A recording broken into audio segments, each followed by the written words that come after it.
We are joined by Mr. Stefan Aarnio, and author of many books, entrepreneur, real estate investor, businessman, and let's just rattle off some of the books, Stefan, if you don't mind. I'd like to start right there. 10 Commandments of Negotiation that you sent me. Money, People, Deal, the good one. The Close, 7-Level Selling.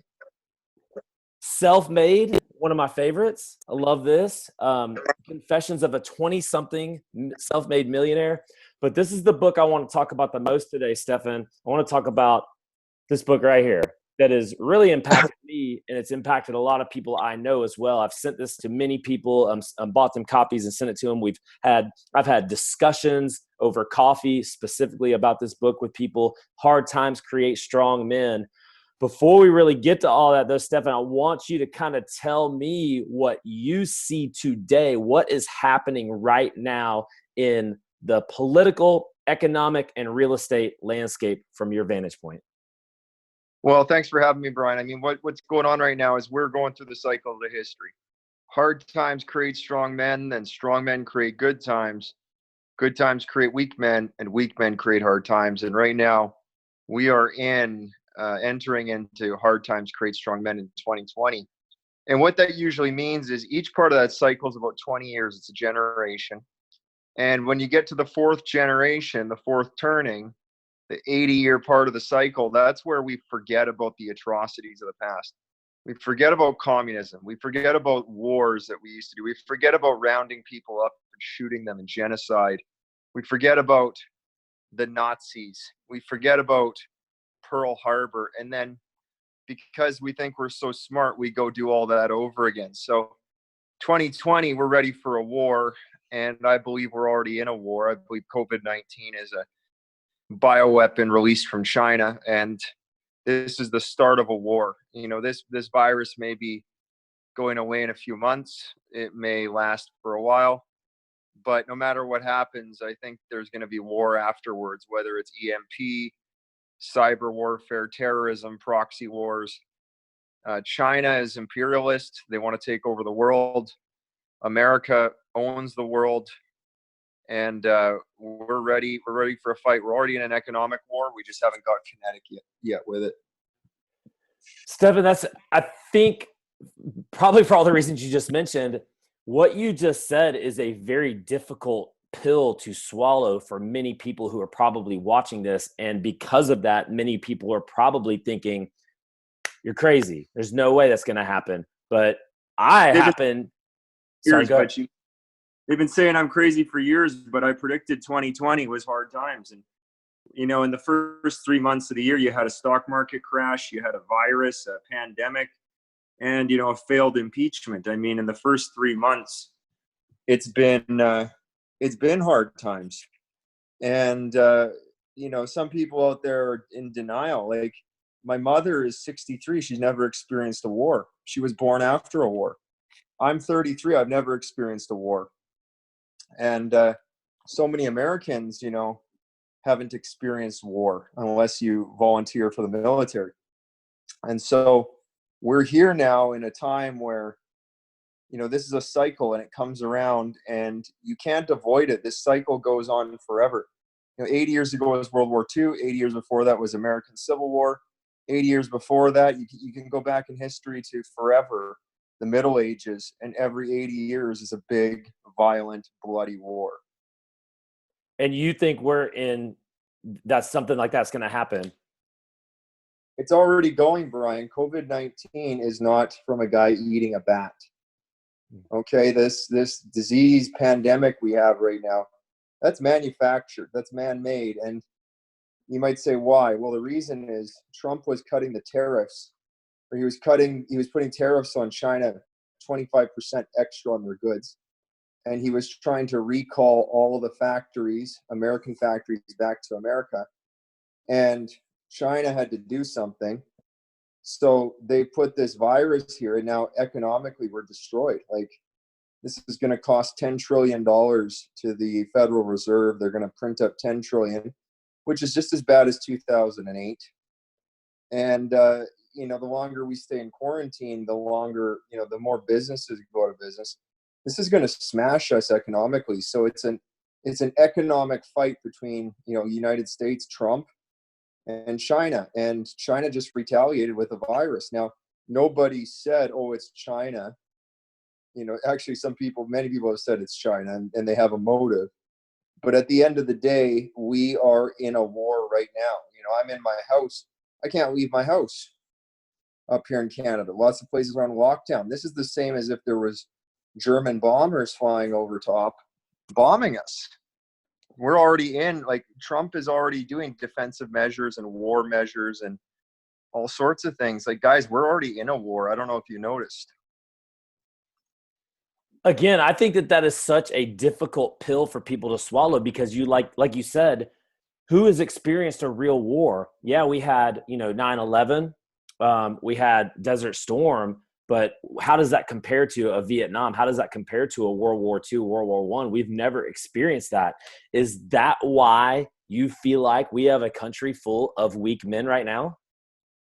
Well, that's precisely what happens in history. When you look at the greatest generation, the people who fought in World War II, they were born in 1920. When they were 10, they were in the Depression, the Great Depression. When they were 20, they were in World War II. When they were 30, they were building their own house with their bare hands. Maybe they only had one hand. And, they went through 20 years of hard times at the beginning of their life. And those were the toughest people. My grandmother just died. She was 99 in December. She was World War II. She was the toughest lady. Her husband was tough as hell. My grandfather in Sweden, he was the youngest soldier in the Finnish military. And they had to kill 10 Russians each in the Finnish military. You tell it to a 17-year-old or a 14-year-old, go out and kill 10 full-grown men who are Russian and trying to kill you in the snow. That doesn't even compute with what we got going on today. Guys are wearing pantyhose and lipstick and, dressing in drag and going to the safe space and the cry space. And my grandfather had to go out there and kill 10 men. It's just a complete it's completely different. It's completely different. I can't understand it. Maybe intellectually we can understand it. We can read about it. We can read about history, but physically none of us, like you mentioned, especially our age people, have any idea of real true war. And I think that's an incredible point that you're making. So, well, the point is too, Brian, we haven't had a war. America hasn't been in a war that it could actually lose since World War II. And, Germany could have taken the world easily. If they were a little smarter with how they played their politics, we'd be sprechen Sie Deutsch right now, speaking German. And that was the last enemy America had. That was a real enemy. America goes and beats up all these shitty countries, Iran, Iraq, Syria, wherever, Vietnam even. That was just a stupid proxy war that should have never happened.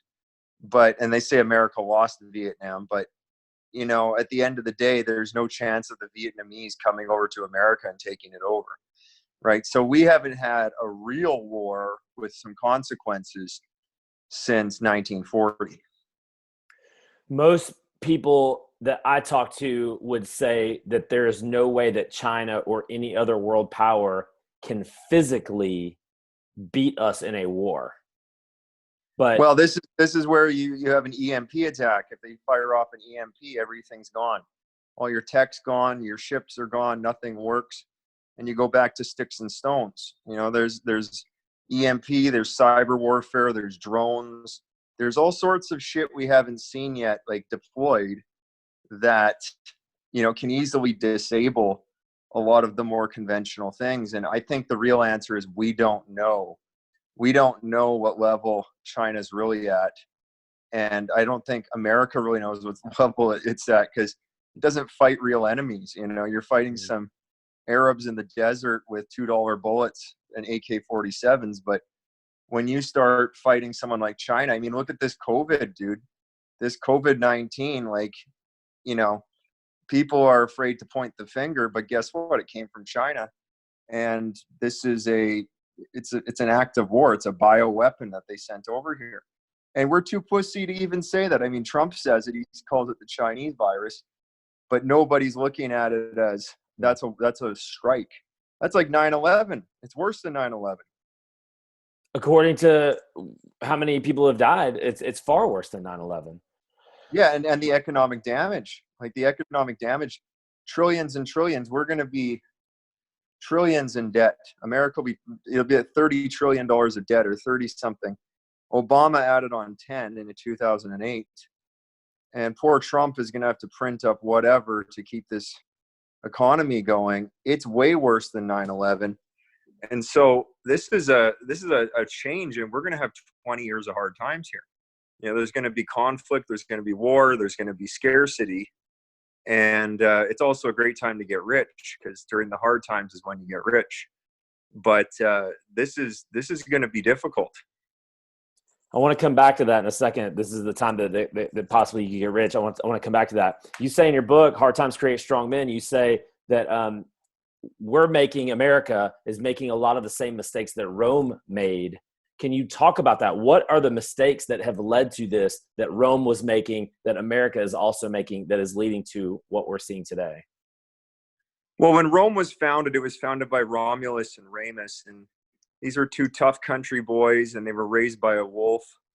And it's funny because wolf might mean country whore, but it also means like a animal. So, there's a famous statue of these two babies drinking from the udders of a wolf. And wolf means country whore, but it also means animal. So Romulus and Remus were outlaws, and they built their country on all these outlaw men, these tough ruffians from the country, built a little tribe.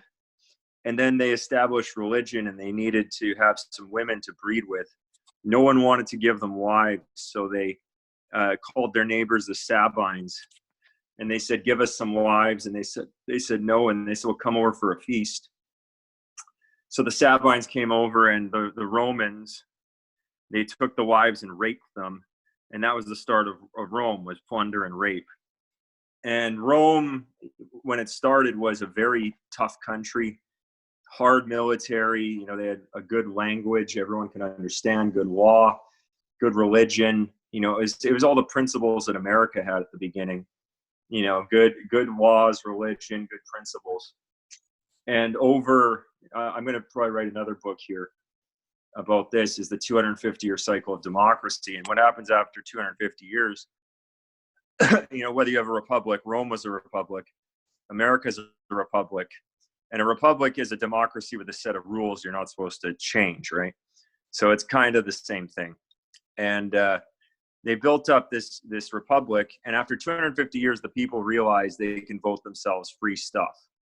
And so we're at the end of that 250-year cycle where everyone's voting for free stuff. In Rome, it was free grain. Everyone wanted free grain, so the politicians would buy votes with grain. Today, it's free healthcare, free school, free this, free that, vote for Bernie Sanders.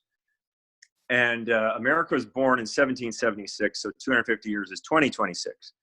So we're going to see the end of democracy in 2026, where we go back to a tyranny and a king. Because what happens is the people give their power up to a king. And they say, please look after us, give us free stuff. And a king is actually a good form of government if he's a good king. If Trump became king, I'm sure the country would be good. But, if you had, let's say, Trump's third grandson and you have no idea who this guy is and he's an asshole, a good king is usually followed by a bad king. And then, Rome had Emperor Nero. He debased the currency. They had Caligula. He was a sex pervert with Pedophile Island. They had Commodus, who, just spent all the money in breads and circuses. And after you have a couple of those kings, the country split into East and West and had a civil war. So, America right now, I call it in my book, I say potential for civil war in 2020. And there's already a culture war. The left and the right in America are so violent towards each other. It could easily be a civil war. If people can't get food, it could easily be a civil war. If Trump gets voted in or doesn't get voted in, imagine he officially gets voted in and then they take it away. That'd be a civil war. There's so many things that could trigger the powder keg right now. And that's the question, I think, right now is it going to be a war with China, like a real war, or is it going to be a civil war? But there's going to be blood spilling pretty soon. So, what are some of the same mistakes? The mistakes that America is making that Rome made. Where's the correlation there? Why, like 250 years, 2026? Well, that's a cycle. So they're subject to those cycles just like we are. And what happened to them was they gave up on religion. They gave up on their values. Their military became fat. If you look at a picture of a Roman soldier at the beginning versus the end, they were fat. They had mercenaries and barbarians in their military instead of homegrown Romans. The men became soft. The men became weak. They became effeminate. And that's why the book Hard Times Create Strong Men is an important title, because when the men become weak, that's the collapse of society. And it's not strong women, it's not strong people, because the women join the culture. They don't start the culture, they don't dictate the culture. The men secure the perimeter, they lay down the religion and the rules, and then the women join. You can look at any culture in the world, gangster rap culture. I just told you about the Romans. They added the women after it was established, because women don't establish cultures. They move into them and they join them. And, you'll remember in high school, the hot girls will move around from group to group, whatever group they like, and they'll assimilate into groups. But the men usually, who are aligned around hockey or football or music, they have their own gangs, and then women will move from group to group and join their cultures. Stefan, a lot of what you're saying right now is obviously not popular amongst everybody who may be listening to this. Yeah, because they're lying to themselves. They've been listening to lies their whole life, and they don't understand how people actually work, and they have an idea in their mind of how it should work, not how it actually works. And to that, people would say you're out of touch, you're not tolerant, which to that I would love for you to talk about the quote that is in the book. That's probably one of my favorite quotes, is where you say, throughout the course of history, tolerant societies have been overtaken by intolerant societies. I'd love for you to kind of touch on that as well. Yeah, well, tolerant societies, they've given up on their values. In our society, feminism started in the 1960s. It was a huge disaster. Women have gained nothing from feminism. They've just lost. They pay taxes. They have to work now. They don't make any money. Like, women just don't. That's what my fourth book, The Oracle, is about. Women don't make much money, Brian, because they don't choose high-paying jobs.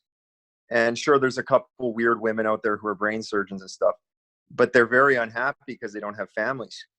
And so, the 1960s is where we started debasing our values.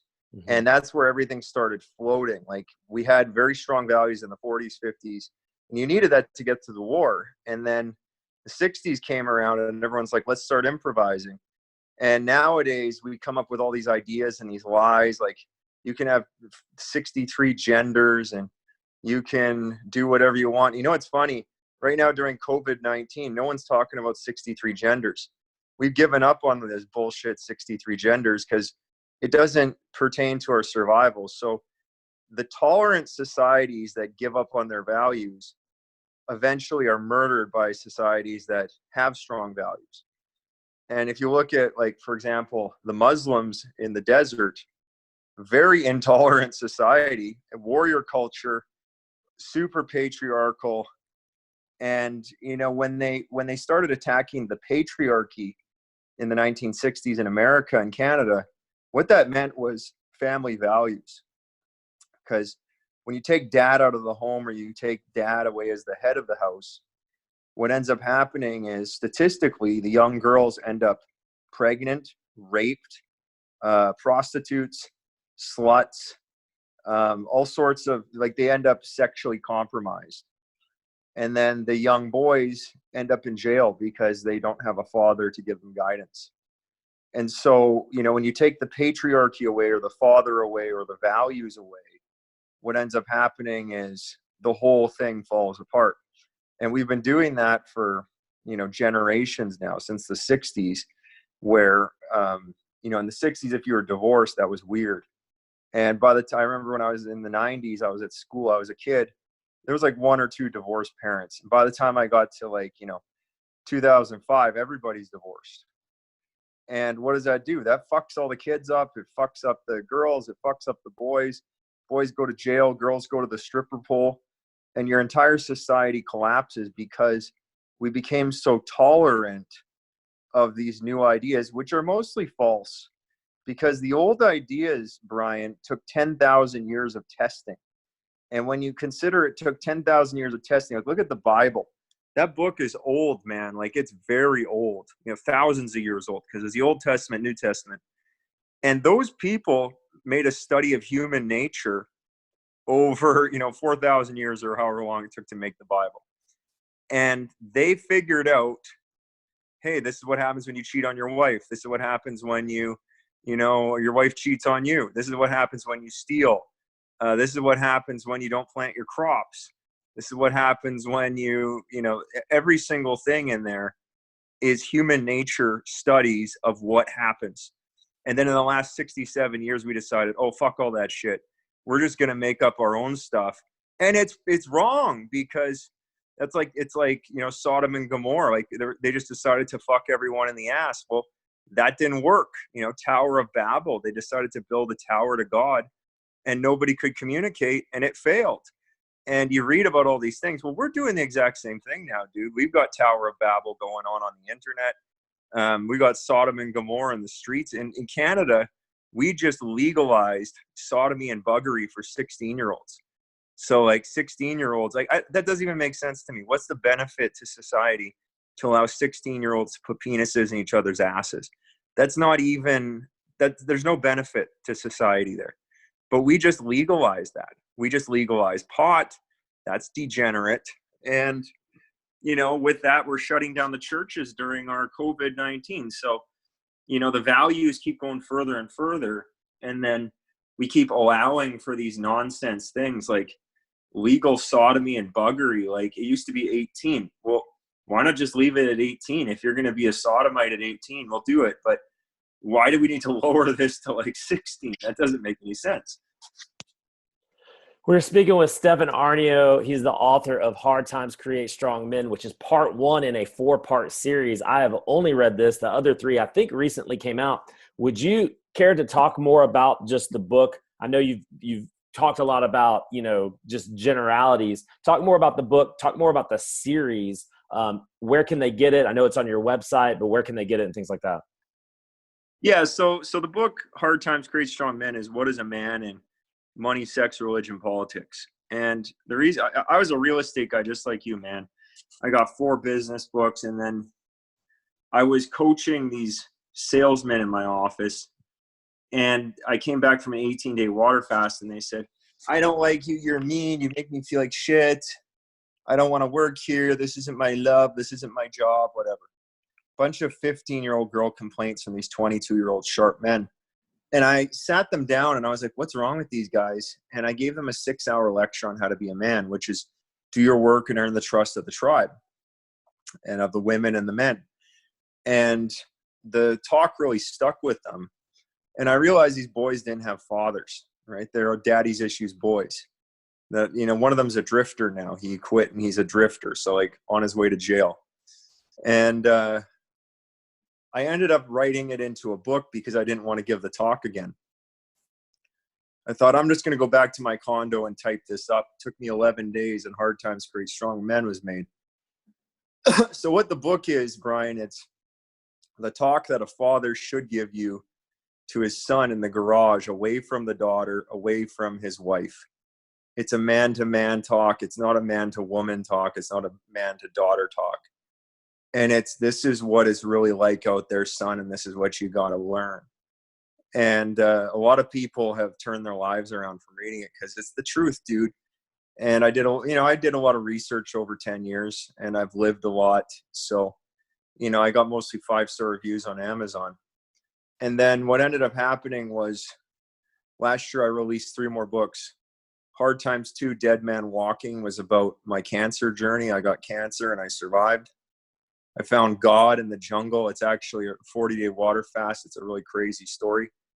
Hard Times 3 is Letters to a Scorpion. It's about having 8 girlfriends and reaching spiritual bankruptcy and manifesting cancer through the horrible hell that is. So, you know, I got my heart completely broken. I didn't want to live. And it's the letters I wrote to that exact woman that I never mailed. So it's pretty interesting and dark, especially for guys who've gone through some heartbreak. And then the last book is called Hard Times 4, The Oracle, the Queen, the Princess, and the Whore. And it's about the 4 types of women out there in the world and the 4 types of men: kings, knights, warriors, and slaves. So I've got the hard times for women, the hard times for men, and then I've got the book about, you know, having 8 girlfriends and going to hell. And I got the book about complete and utter darkness and not wanting to live, and, you know, going through the 40-day water fast. So it's a cool series, man. You know, you can get the whole thing. I think we sell it for $99 if you want the whole thing. And it's about man's journey from power to darkness to demons to ethics. And that's what every hero's journey is. You find your power. That's what Hard Times is about. It's about man finding his power. When he has power, he plunges into darkness because he doesn't know how to use it. He abuses it. In the darkness, he slays his demons. Maybe it's the dragon or whatever. And then when he kills the demons, he finds his ethics, which allows him to have his woman and reach immortality through children. So that the series is about, you know, the progression of being a man. Yeah. It's deep, man. It's deep. And I think that every man should read it.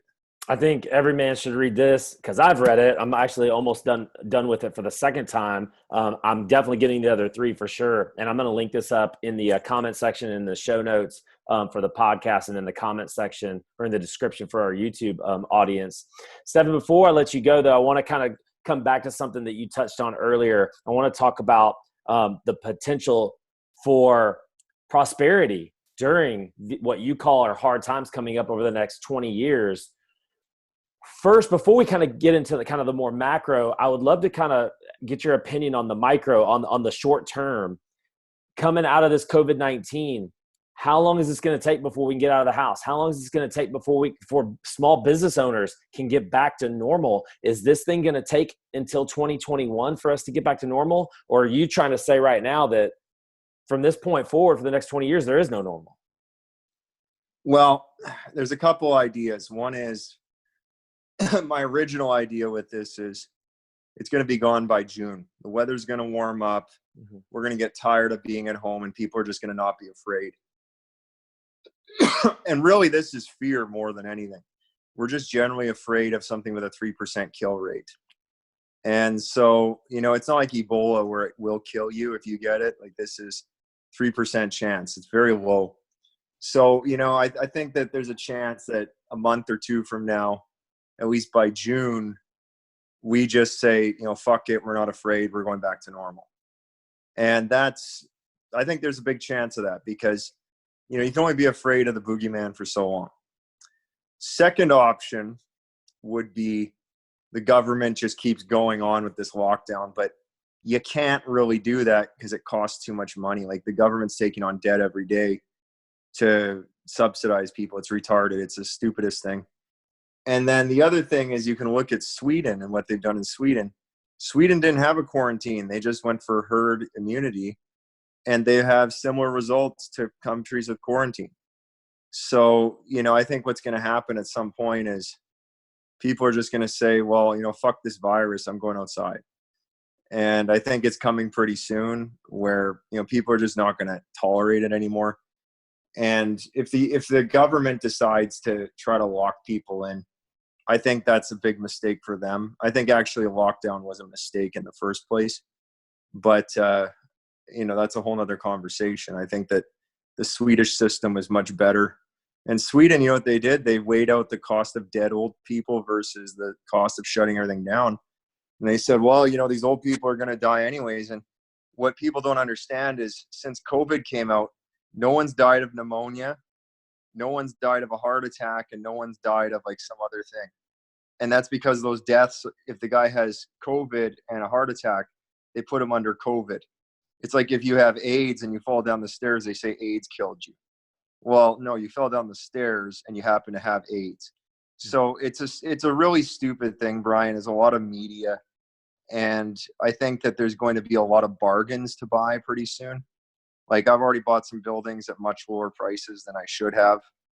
And I think just general fear and people depleting their savings and taking on debt and credit to survive is certainly going to put a lot of buildings on sale.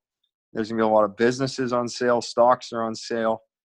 And, you know, I've been saying this at the beginning of the call.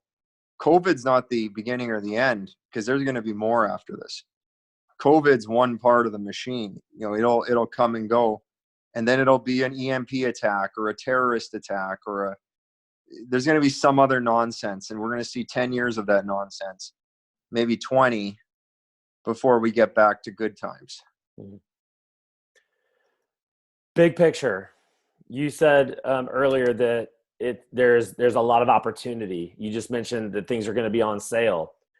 For the people who have not positioned themselves over the past 10 years where we've had a really strong run, for the folks that are maybe new to investing, maybe they just got out of college, maybe they're a little bit younger, how can those people who don't have a whole lot today position themselves for the next 10 or 20 years?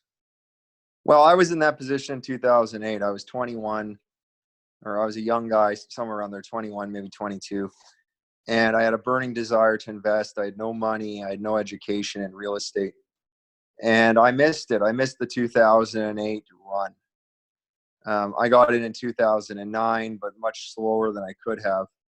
And what you want to do right now is if you want to do this, get a coach, get a mentor to compress that time frame so that you can get out there. Like a lot of my students will achieve in a year what took me 5 years to achieve, because I just give them the exact steps and they do it, and I make sure they're on path.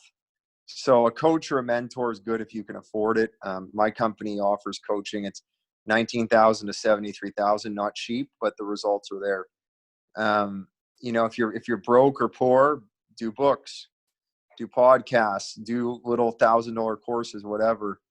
But there's a big gap between, a $30,000 or $50,000 good coaching mentoring package and where you get real results versus reading a book. You could read books for the next 10 years and get nothing done.